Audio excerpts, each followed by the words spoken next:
All right. Good afternoon and welcome everyone to our public meeting this afternoon on preventing outages and enhancing the resilience of the electric grid. We have got a group of people here today that are going to be presenting and answering questions. Before I do that, first of all, introduce myself. My name is Jim Ostrowski and I work in EGLE's Environmental Support Division. I'm going to be kind of hanging around in the background today, helping out with things. Just want to go through a couple housekeeping things for everyone in case you've never been on a meeting with us before, virtual meeting. First of all lines are muted.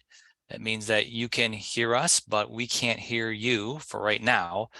If you have a question during the presentations, you can submit your questions using the question box on your Zoom toolbar. So if you look down there on your Zoom toolbar, you'll see a question box, you can type it in. And then at the end, we're going to be going through questions. If you want, you can also click the raise hand icon, and that'll indicate you want to verbally ask your question. And at that point, when we get to the Q&A, we can unmute your line and you'll be able to ask your question if you'd rather do it that way. We are recording this public meeting like we do with all meetings, and we'll be posting it up to our YouTube channel in the next couple of days. So it's under EGLE YouTube. You'll be able to find this meeting. All right, with that, I am going to turn it over to Julie Staveland. Julie, you there? Yes, Jim, I am. All right, and you can go ahead and share your screen when you're ready and take it away. All right.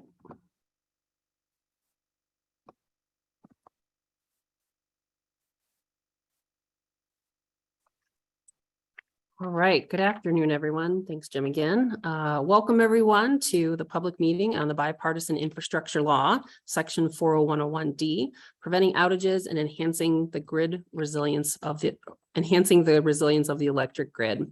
My name is Julie Staveland. I am the Energy and Sustainability Section Manager within the Michigan Department of Environment, Great Lakes and Energy, also known as EGLE. And I want to thank you all for taking the time to join us today. This grid resiliency funding opportunity is important, not just to EGLE and our partners at MPSC and our utilities, but also ultimately to our communities, our businesses, and our residents. This opportunity is going to allow us to more quickly modernize our grid infrastructure, ensure resiliency, mitigate climate risks, accommodate increased electrification, and help us on our path to decarbonization. In collaboration with MPSC, EGLE has come up with what we believe is a solid funding plan that we're going to share with you today. But before we get into the details, I want to hand it over to Sarah Molkoff at MPSC for an introduction. Sarah? Thank you, Julie, and welcome everyone. Good afternoon. My name is Sarah Molkoff. I work as an advisor at the Michigan Public Service Commission in the Strategic Operations section, and specifically as a commissioner advisor to Commissioner Peritek. And I'm just really pleased to partner with the EGLE Energy Office on the what we're about to explain to you, our opportunities around the Bipartisan Infrastructure Law, presenting outages and enhancing resilience of the electric grid. So Julie laid out an excellent introduction to the onset, and we'll get much more into detail around the state's narrative and approach to the program. But I just wanted to highlight just a few key areas of where the MPSC has been following these areas and our specific interest.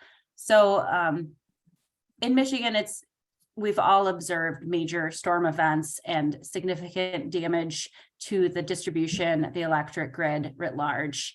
And we do really appreciate observing that many utilities have been stepping up their respective restoration efforts to harden the grid and do various grid resilience opportunities to prevent further damages in the future. And ultimately, we've learned quite a lot through the last rounds of distribution plans, through a couple of commission orders responding to storm responses. We've become much more sophisticated with tracking certain metrics and restoration data around better understanding of which communities are worse impacted and which parts of the grids are most vulnerable to continued or future disruptions.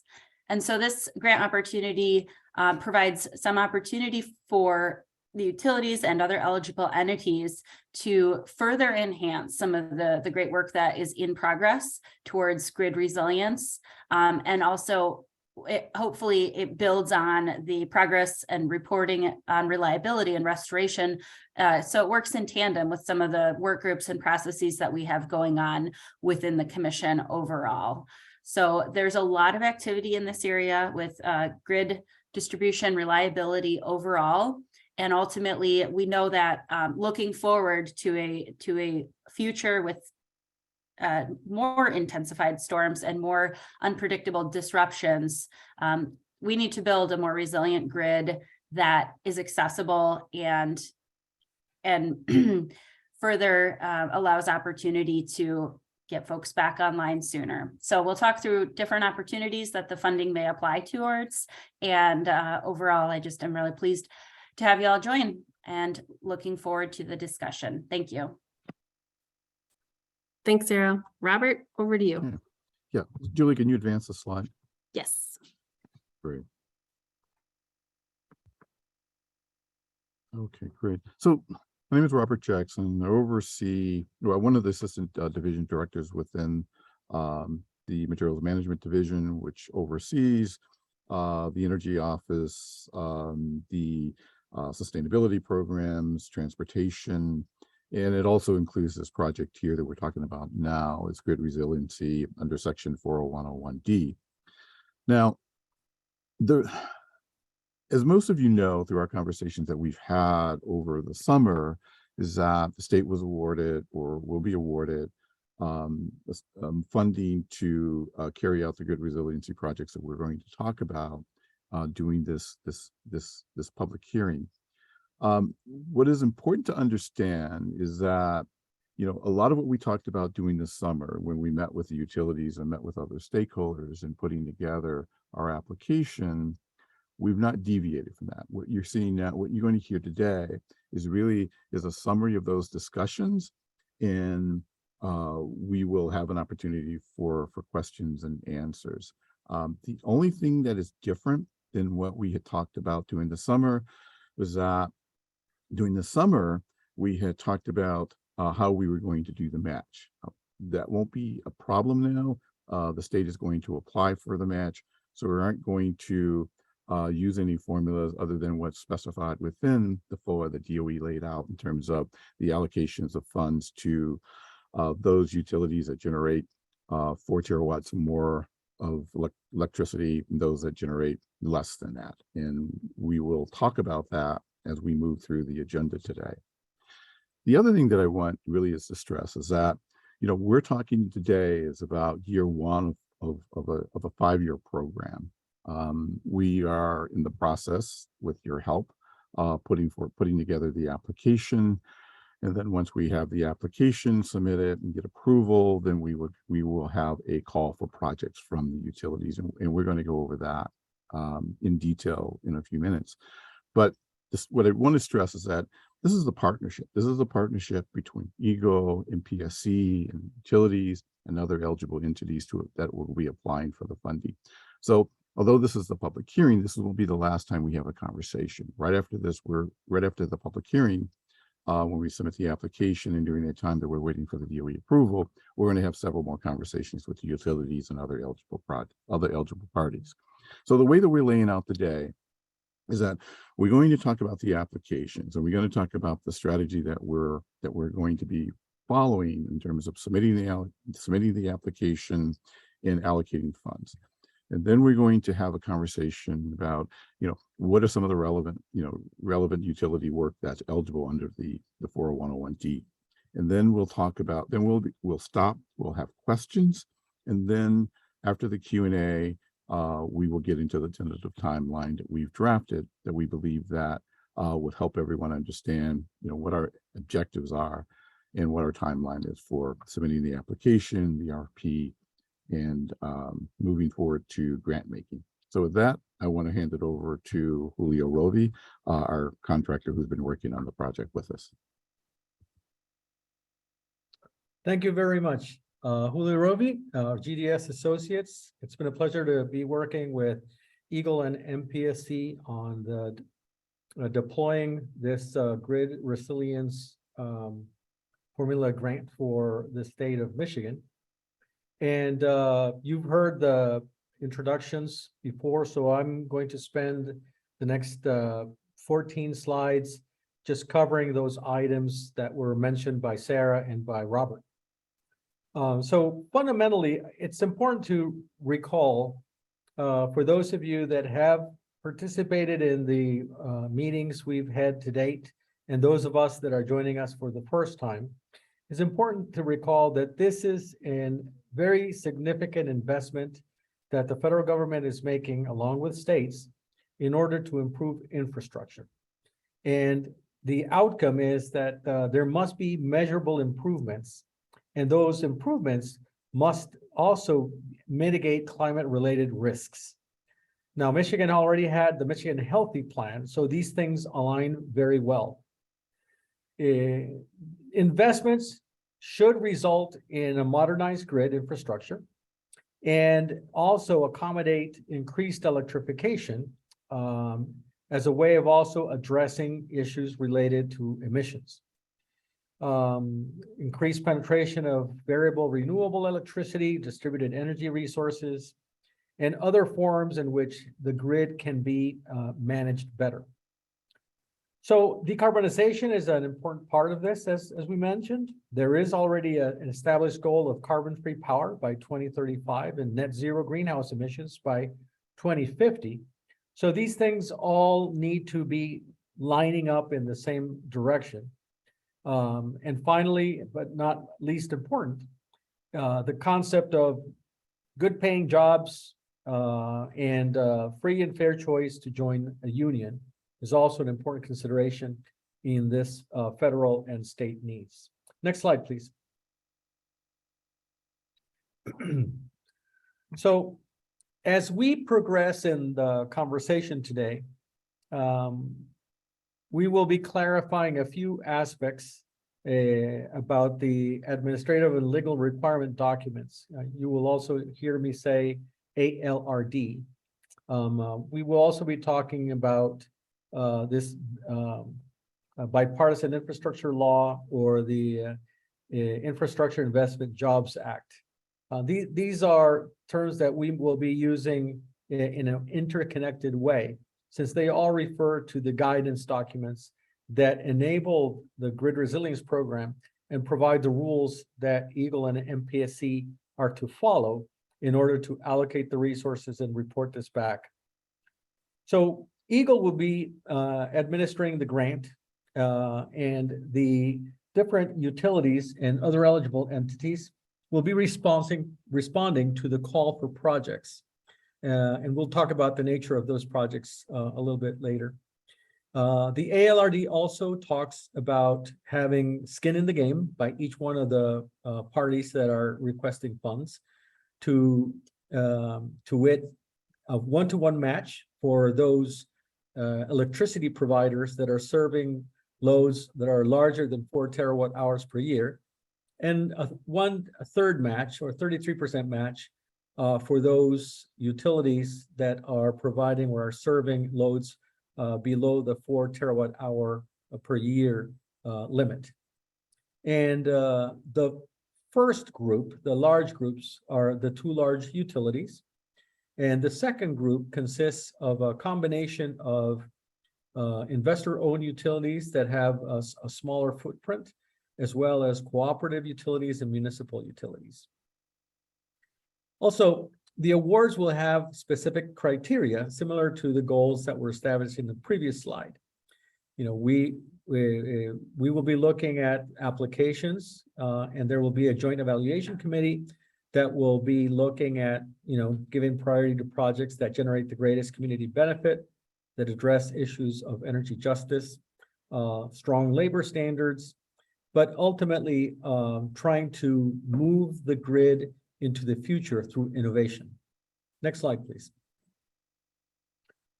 Now, in this slide, we have a summary of these utilities that are providing electricity in Michigan. As I mentioned, there are 2 larger investor-owned utilities, and the rest are made up by smaller investor-owned utilities, cooperative, and municipal utilities. The number of customers that each serve provide a ratio that is mentioned in the ALRD.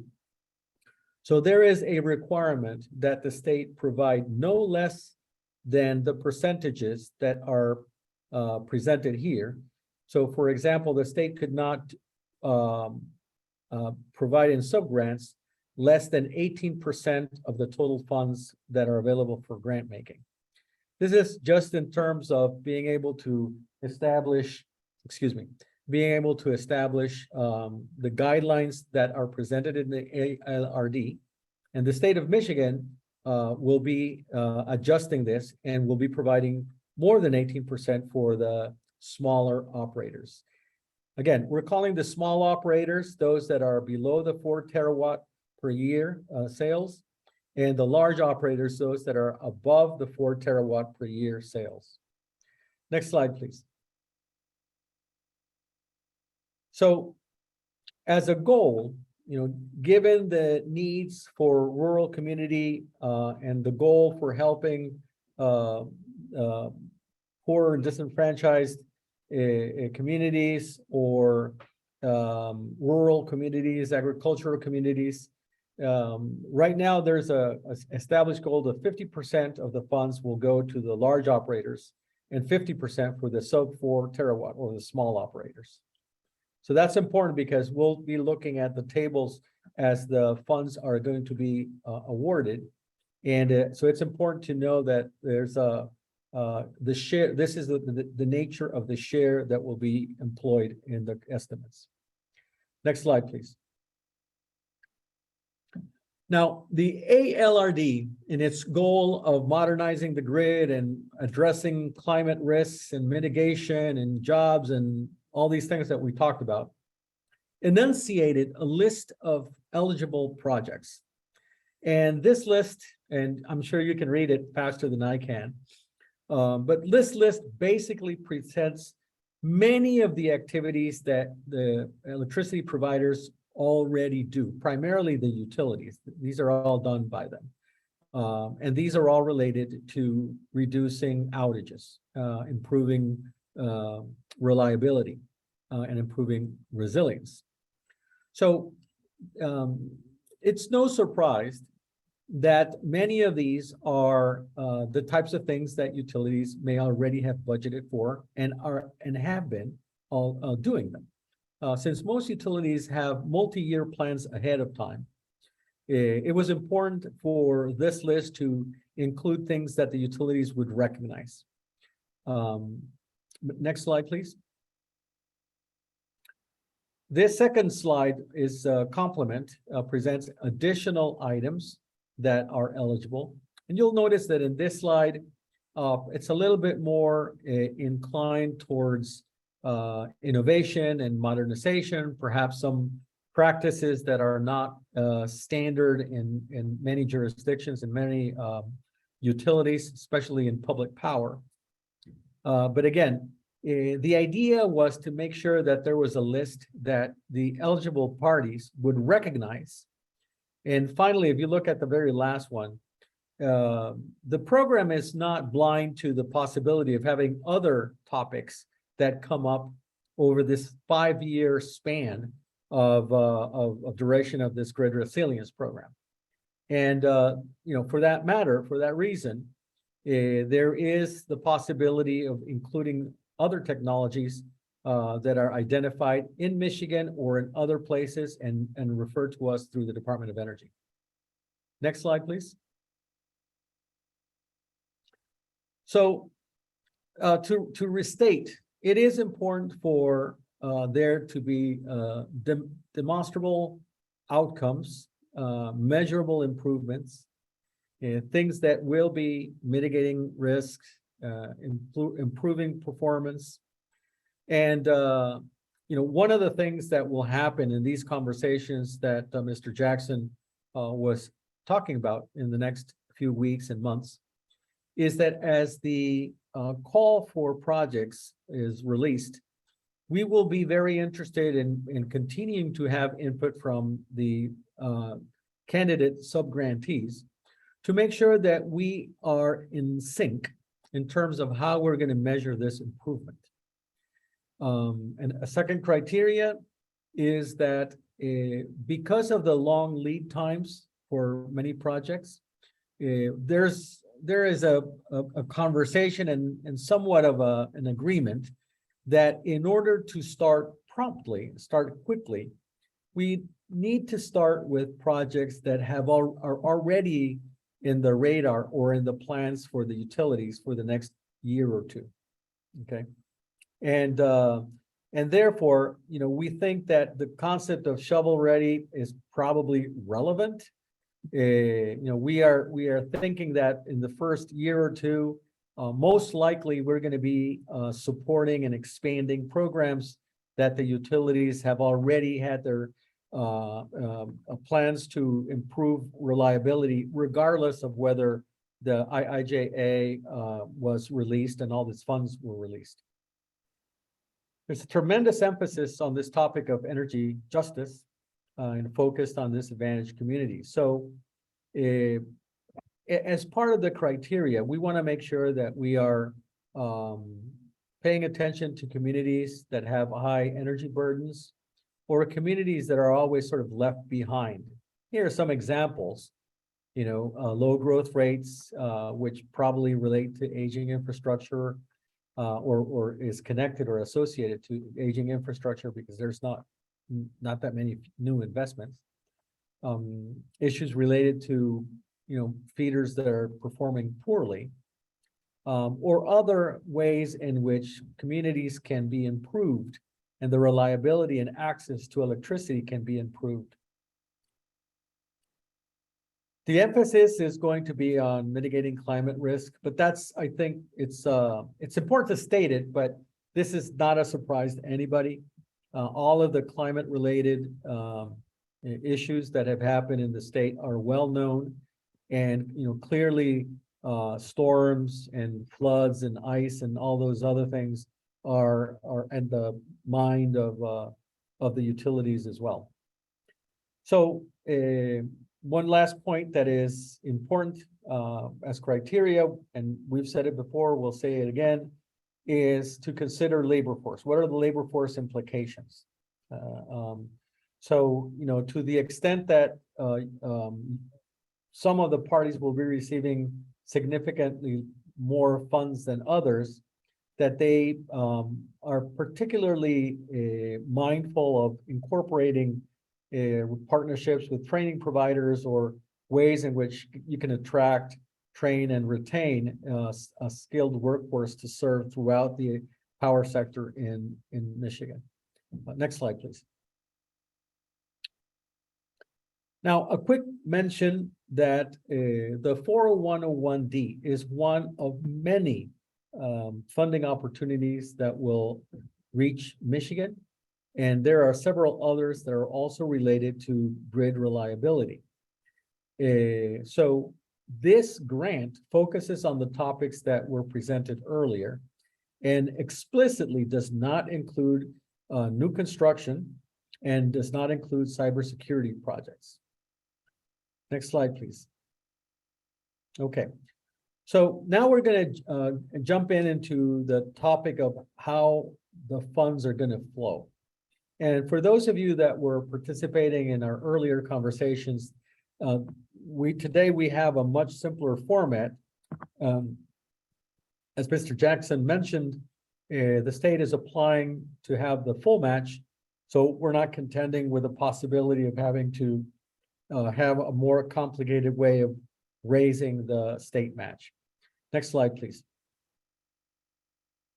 So fundamentally, we're going to have a full funding scenario. The formula grants from the Department of Energy are allocating $7.5 million to Michigan, and Michigan is required to provide about $1.1 million in matching funds. About 5% of those funds are allowed to go to administration and technical assistance. And basically, with the match, we will get to a larger number, which is the sum of the 7.5 and the 1.1, minus the cost of administration and technical assistance, which we will get to in just a minute. It is the full funding scenario. It is expected that the state will receive the allocation. So for the purposes of subrecipients, mostly the utilities and potentially some other eligible entities, they will be providing matching funds at 100% if you're a large operator or 33% for the small operators. Next slide, please. Now, this table, I will be reviewing this table to make sure that I cover each one of the topics. First of all, you'll notice we have 3 columns here. On the left column, we have line items, and I'll be describing each one of those. The other 2 columns refer to the period in which these funds will be available. So the most immediate one is funding for 2023, but the additional 4 years are expected to be funded at the same level. So you will see that there are matching numbers to reflect the fact that this is a 5-year program, and right now we're talking about the first of 5 years. So the funding allocation is $7.485 million. The state will request the full amount. This was not obvious, and the state could have requested a smaller amount. The state will be requesting the full amount and will be providing the full match. So the sum of those two is $8.6 million. And then the estimate from the for administration and technical assistance is 5.5% of that cost. And the DOE portion, as I mentioned earlier, will cover 5% of that. So EGLE will have to provide about 0.5% for a total administrative cost of $411,707. So we subtract the $411,000 from the $8.6 million, and the total grants funded to be awarded to the subgrantees will be about $8.2 million every year. So I'll emphasize that again. The full grant total that will be available for subgrantees as eligible parties is $8.2 million every year for the next 5 years. Okay. Next slide, please. Now, let's turn into how this money will be made available to the large operators and the small operators. So this table has a similar format. On the left side, we will have a listing by rows of what we're referring to. On the very top are the large operators, and the first line refers to their share of all of the funds. The second line refers to the amount that they have to match, which is 100%. And then the sum of the share they receive plus their full match becomes the total project funds that the utility would be investing in grid resiliency in their territory. On the second and third set of columns, we emphasize the detail for 2023, but point out that we anticipate the same arrangement from 2024 to 2027. Now, we do understand that as the year goes by and we see the performance and the interest on behalf of the utilities, those shares may change and there may be adjustments to these numbers. But at this point, that is what the state will be submitting in its application to receive the federal funds. So the second group of rows refers to the small operators, and the small operators will get 50% of the share. This means a little bit more than $4 million, but they only have to provide a 33% match. So the total funding level among the smaller operators will result in projects valued at about $5.5 million. So there's a much larger number of those below the 4 terawatt. We're talking about probably 40 or so eligible parties. compared to the two parties that would be eligible to receive the funds as large operators.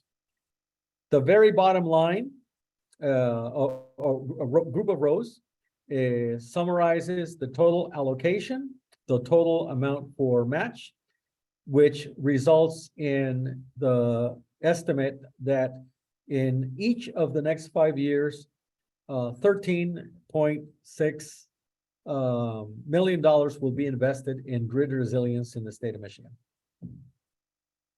Next slide, please. Okay, so the next slide I have here is basically what has happened in the conversations we had with large and small operators in the course of the months leading to today's public meeting. And go ahead, the next slide. And fundamentally, we found that there was a core of projects out of that long list. There was a core of projects that seemed to resonate with many of the utilities. These are vaguely in the order in which we would hear them. We basically are presenting this one more time in this format as a public hearing, because we will need to lock in at some point what it is that we are going to consider for the first and second year funding. So we want to make sure that we have a list that is of interest to the utilities and that they will be applying for the funds and that they will be helping the state meet all of these program goals and criteria that we have been discussing over the course of this presentation. Notice that every single one of these items, of these 6 items, are typical projects that most utilities undertake on an annual basis. Or if they don't do it on an annual basis, they have a pre-programmed schedule to do things like pole management or replacement of old overhead conductors. We do understand that the complexity of these projects increases as we go down the list. But that will be part of this conversation on as to, between MPSC, EGLE, and the subgrantees in order for the call for projects to be a significant, timely, and of great interest for a large participation on behalf of the eligible parties. Next slide, please. Okay. So I have concluded the presentation of the 40101D program, Grid Resilience, and I'm going to hand this back to to Robert and to Sarah. Great, thank you, Julio. So we do have a couple of questions in the chat, but we are going to also open it up as for those to raise their hand if they have questions on what they've heard or there are some issues that you need clarification on. So with that, the 2 questions that are there, and I'll answer the first, and then Sarah will answer the second. Is that the question is, are the funds shown from fiscal year 22 allocation, or are they the full FY 22 through 26 IIJA funding allocation? As Julio had mentioned, what you're seeing here is the first year allocation. And so the first year, those are the first year funds that you see in the slide. I think it was slide. Let's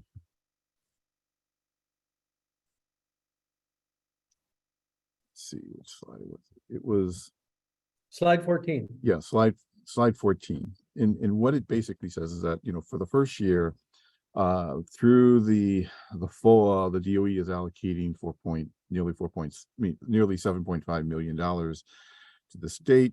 The state will match at 15%. So we have a total of 8.6 million that we have with the amount that's allocated plus the match.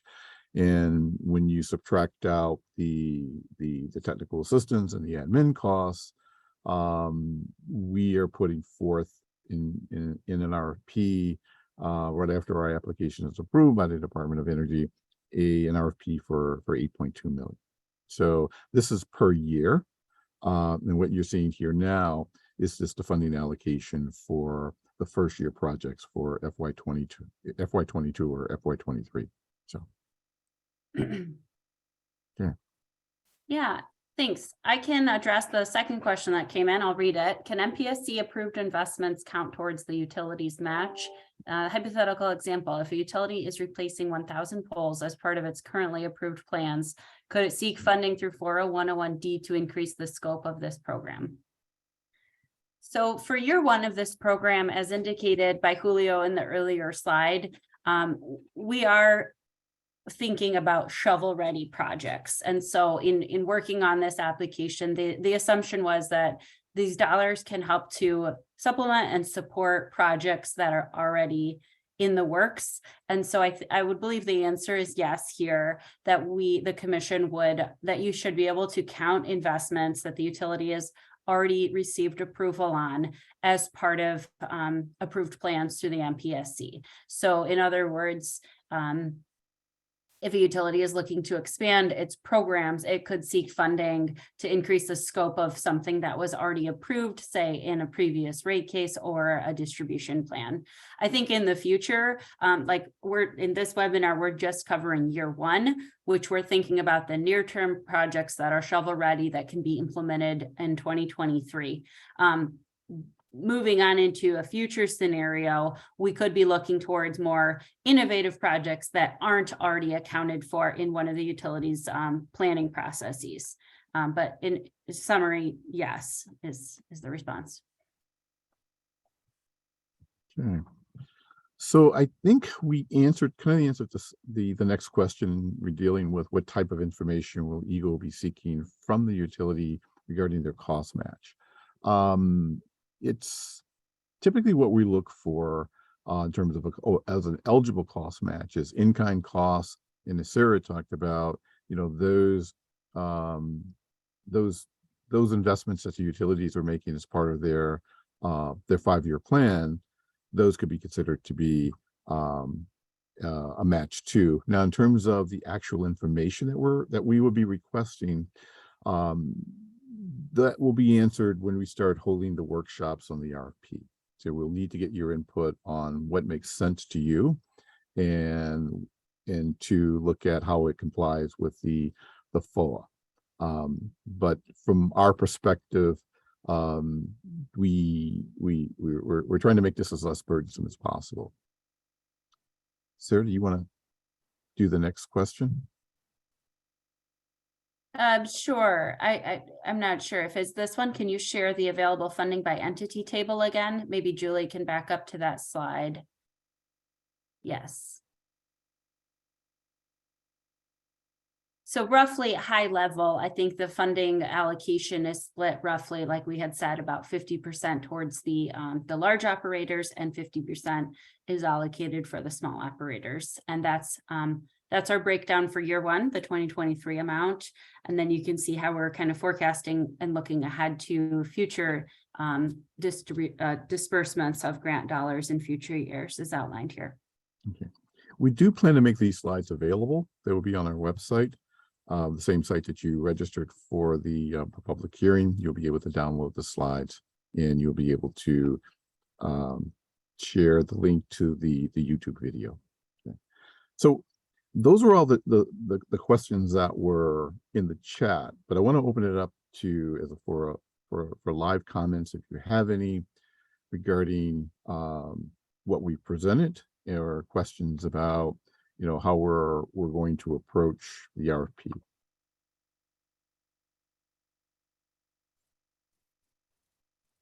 Okay. So hearing there are no more questions, I will turn it over to Julio.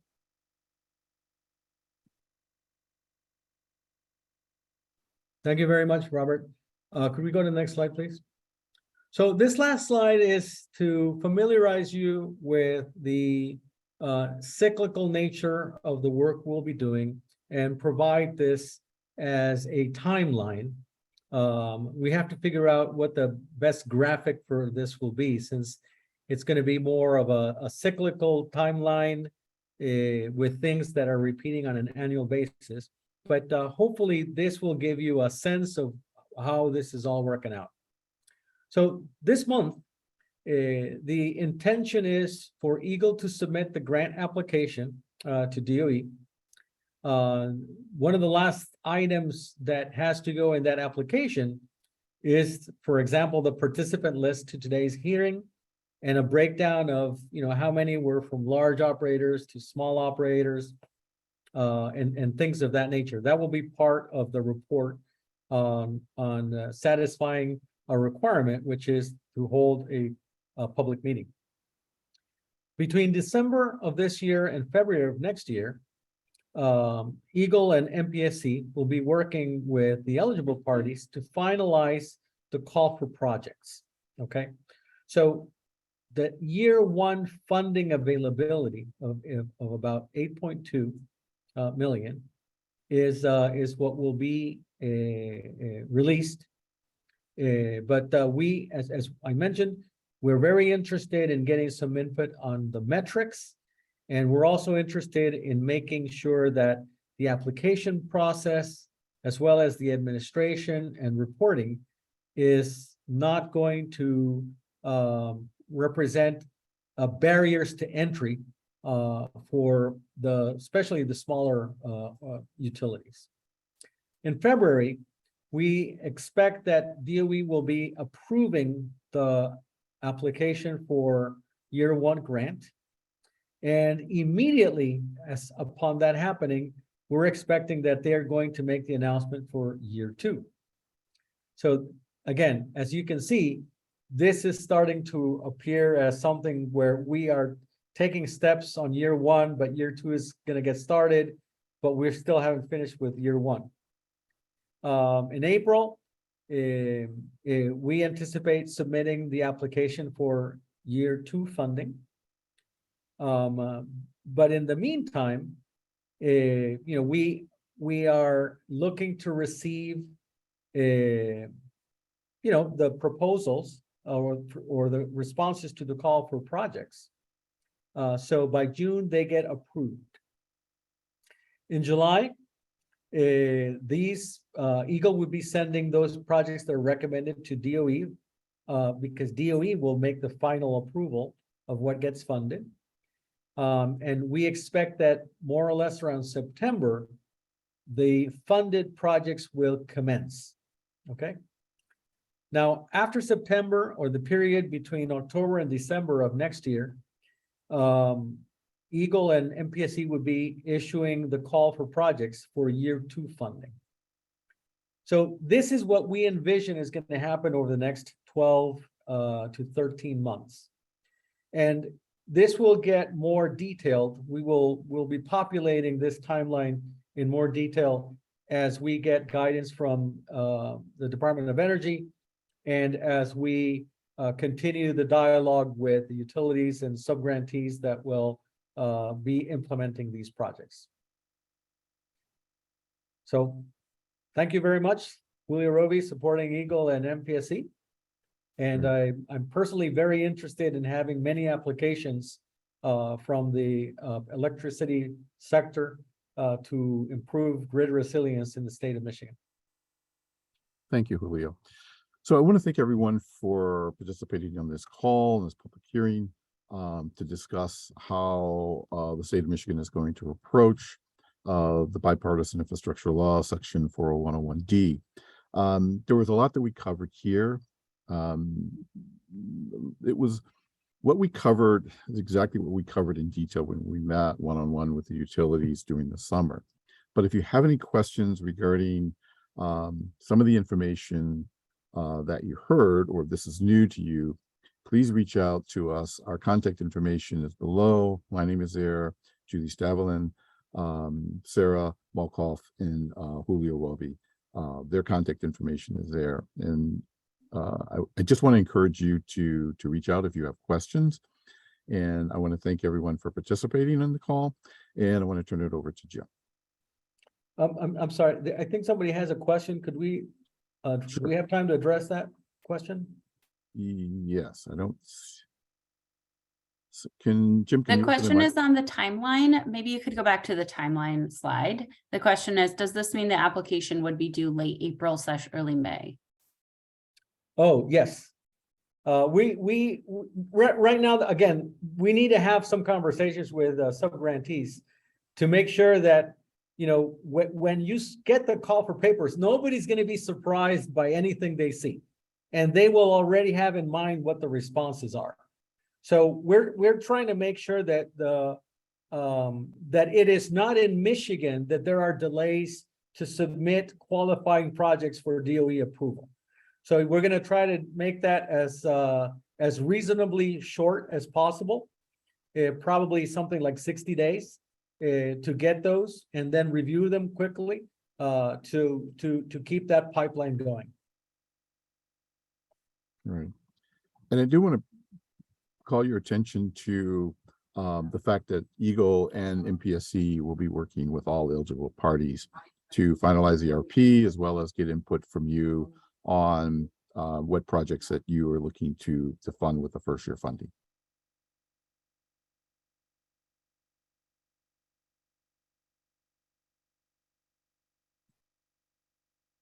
All right, well, I guess I'll wrap it up then. Thank you, Julio, Robert, Sarah, and Julie for the presentation and for answering questions today. A couple things to just remind people about is if you look in the Zoom chat, you will see the copy of today's presentation. So Christine did drop a copy in there. If you want to take a minute and download that, you can. As we stated earlier, we did record today's webinar, and we will post this public meeting recording on our YouTube channel. It can be found by searching EGLE YouTube, and you should be able to find that along with all of our public hearings actually are posted on our YouTube channel. And I think that's about all. So thank you all for your spending time with us today, and thanks to our presenters. Have a great rest of your day. Thank you.